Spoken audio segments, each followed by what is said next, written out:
After over 20 years of almost nothing, F-Zero finally got another entry in the franchise. This has been something that Nintendo fans have been wanting for a long time, and it's great that we finally got it, since all we've gotten was some WarioWare minigames and Smash appearances. I wonder what it could be. Maybe it's a remaster of GX because of the Racing GameCube remasters we've been getting? Oh, maybe it's a remake of the original SNES game or the Japan-only GBA title? Wait, or it could be even a brand new game with its own story, tracks, and vehicles. This is honestly super exciting. Let's see what they did. Yeah, so this was not what anyone was expecting, were they? In the recent Nintendo Direct, they revealed that the next step in the F-Zero franchise is a Battle Royale game of the original on the SNES. This was met with some mixed reactions, with some glad that the series was brought back at all and that it could be fun, while others were not happy that this was the way they brought back F-Zero and wished they would have gone a remaster of GX instead. Personally, as someone who isn't too familiar with F-Zero, I was pretty excited for it. I've always liked the 99 series, and I think having a racing game counterpart of that is a pretty cool idea. Though I've always been a fan of racing games anyway, and it is understandable as to why some people weren't too happy with the reveal, but may as well give it a fair shot, right? This could be Nintendo's way of testing whether or not people are interested in the series, and I think doing a 99 game is a good idea of doing it. But since I haven't played F-Zero too much, I decided to ask myself the question, what even is F-Zero? The first F-Zero game, released all the way back on the Super Nintendo, was a fast-paced racing game that took full advantage of the SNES's Mode 7 texture mapping, and was a launch title alongside Super Mario World, Pilot Wings, Gradius 3, and SimCity. F-Zero was similar to Pilot Wings in the sense that the both of them were able to make pseudo 3D graphics, with it looking like the track is high above something like a city. This was fairly impressive at the time, with there not really being a whole lot of consoles that could pull this off, if any. The gameplay is also pretty good for it being the first racing game for the system. You control one of 4 given machines, the Blue Falcon, Golden Fox, Wild Goose, and Fire Stingray, and race at high speeds on flat tracks. Now I know that last part may not seem exciting, but some of these tracks can have some wild turns, such as Silence, Whiteland 2, and especially Firefield. You also need to account for the fact that you need to try to avoid touching the borders of the tracks, as that would drain your power, which acts as your health bar. Yeah, this is one of those rare times where a racing game has a health bar, and you need to make sure that you don't bump into anything throughout the races. If you do, don't worry, there are sections where you can fill it back up. But if you do run out of power and get hit, your vehicle will blow up and the race will end. This can be a really engaging game, as you would always have to focus on not just the track itself, but also trying to make sure your vehicle takes as little damage as possible. It's not like in Mario Kart where you can just damage boost yourself from a banana and avoid things like a blue shell.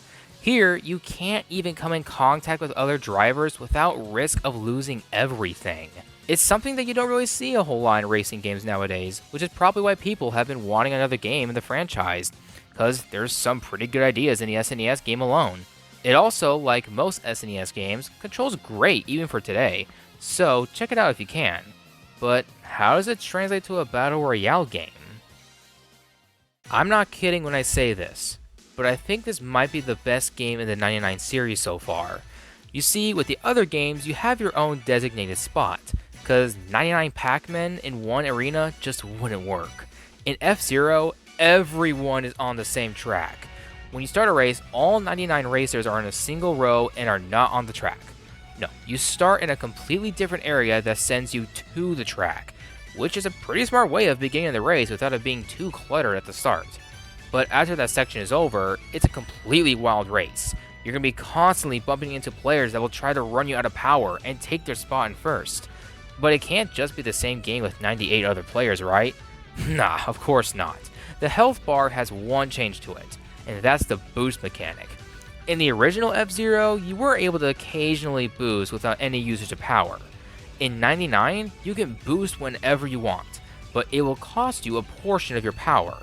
I prefer the way it works here, as it adds a pretty good risk and reward, with you being able to move at faster speeds and getting ahead in the race, but with the risk of losing even more power and possibly blowing up. But those are not the only new things that take place in this game. One small but big change with vehicles is the spin attack. Correct me if I'm mistaken, but I'm pretty sure that this was a mechanic in F-Zero X, so it's cool that they brought it here. In this game, it can act as both an offense and a defense. Works as an offense because it can hurt players and possibly KO players, which can actually refill your power bar, and as a defense because it can prevent players from hurting you.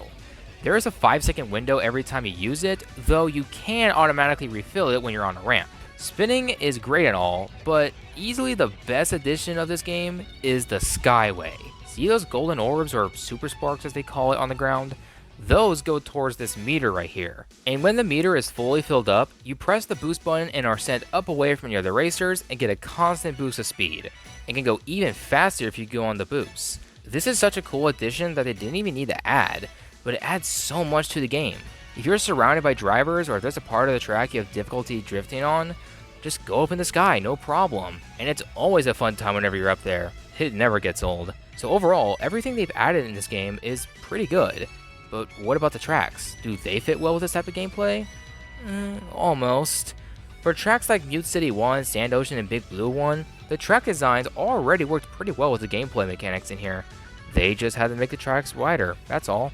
But man, this just doesn't work with Deathwind 1. Okay, this might be because I already didn't like Deathwind 1, but none of these mechanics help you on this track aside from maybe the spin. The Skyway doesn't really get you anywhere because the players will always be going as fast as you, which the same goes for when you're boosting on the ground. But this map is especially bad in this game because not only do you have a huge gust of wind affecting the vehicle, but also having 98 drivers constantly bump you, which can be really frustrating when you're trying to go on the boost pads. I don't know, this track just feels like Baby Park if it had wind, and it honestly kinda sucks.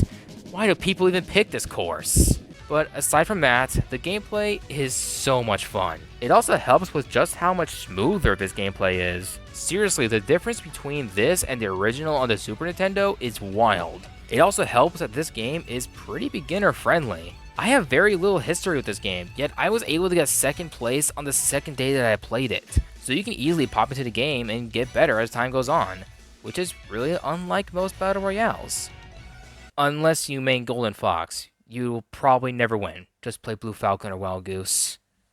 But what else is in this game? Well, in terms of the modes, you have the standard F-Zero 99 mode, but the one on the right can change every 30 minutes to an hour. Most of the time it's in team battles, which is basically like 99 mode, but teams are split in half and whichever team gets the most points wins. But every hour or so, it switches to a Grand Prix mode. You know those points you get after you complete a race? Well, every 500 cumulative points you get a Prix ticket.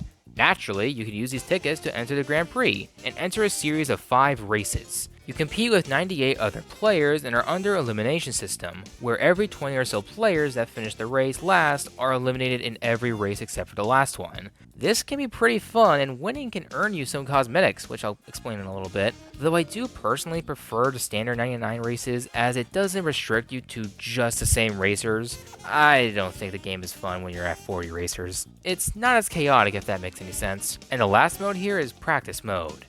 It's basically just time trial mode. That's it. But if you do reach a certain time, you can earn stuff for your profile. In this game, if you clear a certain challenge, you can earn cosmetics for your profile such as backdrops, badges, and borders. But even cooler is the cosmetics with your vehicles. You can change your color palettes, decals, and your boost color. This is such a cool idea that, again, they didn't even need to do. It's a great way to encourage players to play more and can be pretty fun to see what design fits your vehicle best. And that's all this game has as of right now. Well, was it worth it? Was it worth the 20-year long wait?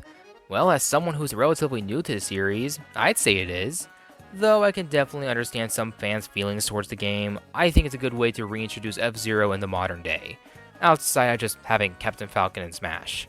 I'm sure if the game exceeds Nintendo's expectations, we can probably expect to see a new game at some point, or even just a remaster of GX. We're just gonna have to wait and see how it goes. This game can honestly benefit a lot from updates. We already know we're going to get more tracks eventually, but what if they went even further? What if they added tracks from the Satellaview game? What if there was a party system we could play with your friends online? Or maybe they can make 16-bit versions of the machines in F-Zero X and GX and make those playable. There's a lot you can do with this game, and I'd be happy to see where it goes. Overall, I give this game a 9 out of 10. It's not perfect, but it's damn near close to being that. It might even be my favorite of not just the 99 series, but also Battle Royales in general. Though I'm not sure about the F-Zero games because I haven't really played too much. But hey, it can get surprisingly addictive, so it's gotta count for something. See, the game is not so bad. I don't even think we really need a new game at this point if they keep supporting this. What do you think, F-Zero fans? Oh, okay.